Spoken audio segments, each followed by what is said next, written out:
മോളെ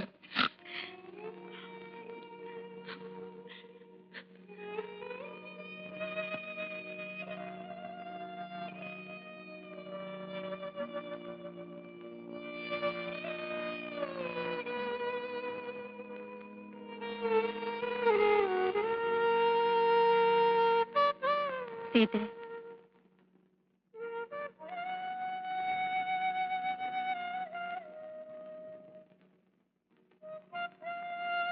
സങ്കടപ്പെട്ടിട്ട് എന്താ കാര്യം? വിധിയുടെ നിശ്ചയം എങ്ങനെയാണെന്ന് വെച്ചാൽ സഹിക്കയില്ലേ നിവൃത്തിയുള്ളൂ.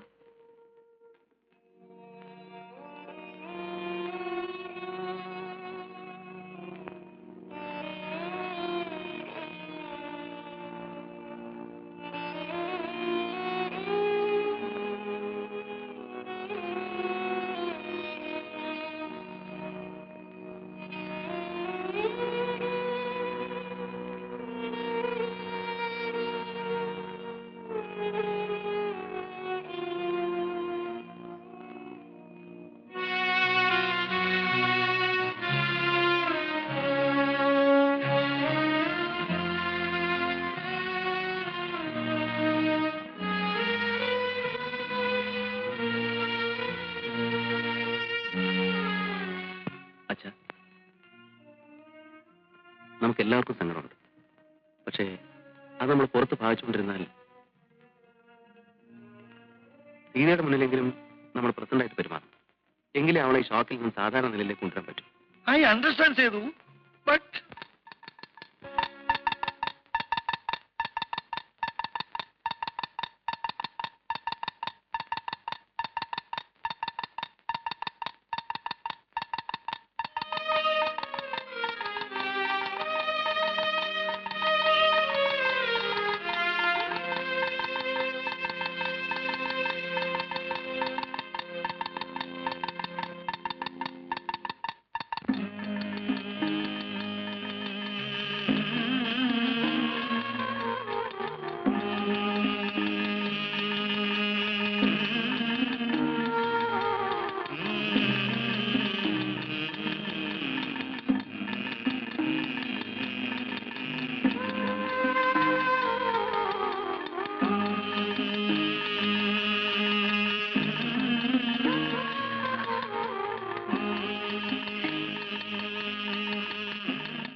നിർമ്മല എവിടെ?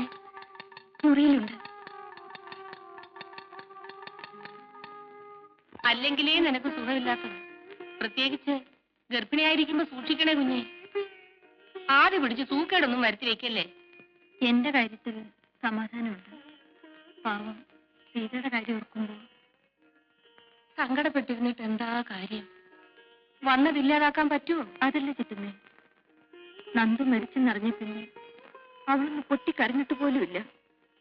എല്ലാം ഉള്ളിൽ ഒതുക്കി പിടിച്ചിരിക്കുക. എനിക്കതാണ് പേടി. ഇവിടെ ഇപ്പൊ എന്താ സംഭവിച്ചത്? ഒരു മരിച്ച വീട് പോലെ എല്ലാരും ഇങ്ങനെ വീർപ്പ് മുട്ടി നിൽക്കാൻ? അല്ല, ഞാൻ അറിയാഞ്ഞിട്ട് ചോദിക്കാം, ആരാ ഇവിടെ മരിച്ചത്? ഞാൻ പറയുന്നത് ഇങ്ങനെ സംഭവിച്ചൊരു ഭാഗ്യമായിരുന്നു. താലി കെട്ടിയതിന് ശേഷമായിരുന്നു സംഭവിച്ചിരുന്നെങ്കിലോ? അല്ല, അപകടം സംഭവിക്കാൻ ഇപ്പൊ ഇന്ന സമയമൊന്നും ഇല്ലല്ലോ. ഞാനായിരുന്നു നിങ്ങളുടെ സ്ഥാനത്തെങ്കിൽ ആ മുഹൂർത്തത്തിൽ തന്നെ ഒരു ചെറുക്കനെ തപ്പിയെടുത്ത് കല്യാണം നടത്തി കൊടുത്തനെ. ജീവിതത്തിൽ പ്രാക്ടിക്കലാണെന്നായരെ. അച്ഛാ, ഒന്നിങ്ങോട്ട് വരും.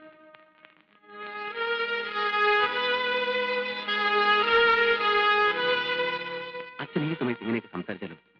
സമയത്തിന് എന്താ കുഴപ്പം? ഞാൻ പറഞ്ഞത് എന്താ തെറ്റ്? എടാ, മനസ്സിൽ എത്തിരിക്കും വെച്ച് താമസിക്കും, പെണ്ണിനെ ഇറക്കി വിടണം. അതാ ബുദ്ധി. അച്ഛാ പ്ലീസ്. എനിക്കെന്നാ, ഞാൻ പറയാനുള്ള പറഞ്ഞു, അത്ര തന്നെ. ഞാൻ സമ്മതിക്കില്ല. നിങ്ങൾക്കാർക്കും അവളുടെ മനസ്സറിഞ്ഞുകൂടാഞ്ഞിട്ടാ.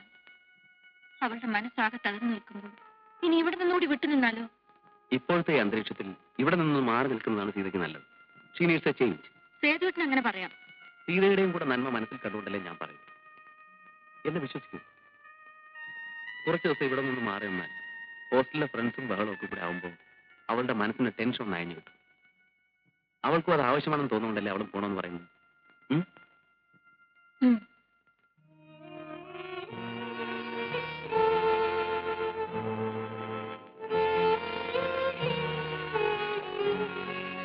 എന്താ മോളെ? ഞാൻ ഹോസ്റ്റലിലേക്ക് പൊയ്ക്കോട്ടെ അച്ഛാ. ഈ നിലയില് നീ ഇപ്പൊ പോണോ മോളെ? ഞാൻ പോവുകയല്ലേ അച്ഛൻ നല്ലത്.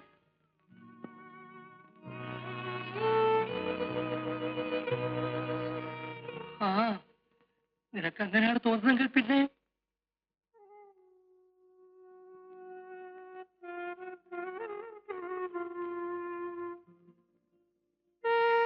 പാവം സീത ഒറ്റയ്ക്കിരുന്ന് കരയായിരിക്കപ്പോ. എനിക്കിപ്പോ അതല്ല പേടി. നീ എപ്പോഴും ഇതന്നെ ആലോചിച്ചിരുന്ന് വല്ലതും വരുത്തി വെക്കുമെന്ന. അവളെ കുറിച്ച് ആലോചിക്കാൻ നമ്മളല്ലാതെ വേറെ ആരാണുള്ളത്? എനിക്കെന്തോ അവളെ കാണാതിരുന്നിട്ട് മനസ്സിനൊരു സമാധാനമില്ല. നീ ഇപ്പൊ കിടന്നുറങ്ങാൻ നോക്ക്. നമുക്ക് എല്ലാവർക്കും കൂടെ ഉടനെ ഒരു ദിവസം ഹോസ്റ്റലിൽ പോയി സീതയെ കാണാം. പോരെ?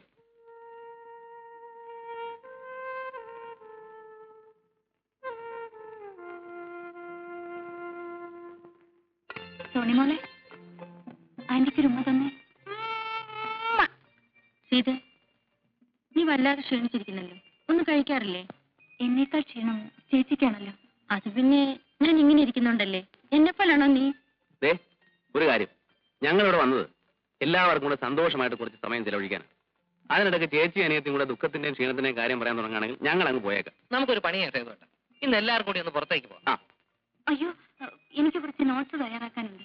നിങ്ങൾ പോയിക്കോ, ഞാനില്ല. ഇത് കേൾക്കുമ്പോ എനിക്കൊരു മാതിരി ഒരു ഈവനിങ് ഞങ്ങളോട് ചെലവഴിച്ചുകൊണ്ട് പോകുന്ന പഠിത്തമുണ്ടല്ലോ, അതങ്ങ് പൊയ്ക്കോട്ടെ. അല്ലേ സേതോട്ടാ? അതെ. കമോൺ സീത. ഹരിയാണ് വിളിക്കുന്നത്. സീതേ, പോയി നല്ല കുട്ടിയായിട്ട് വന്നു. വാ സീതേ.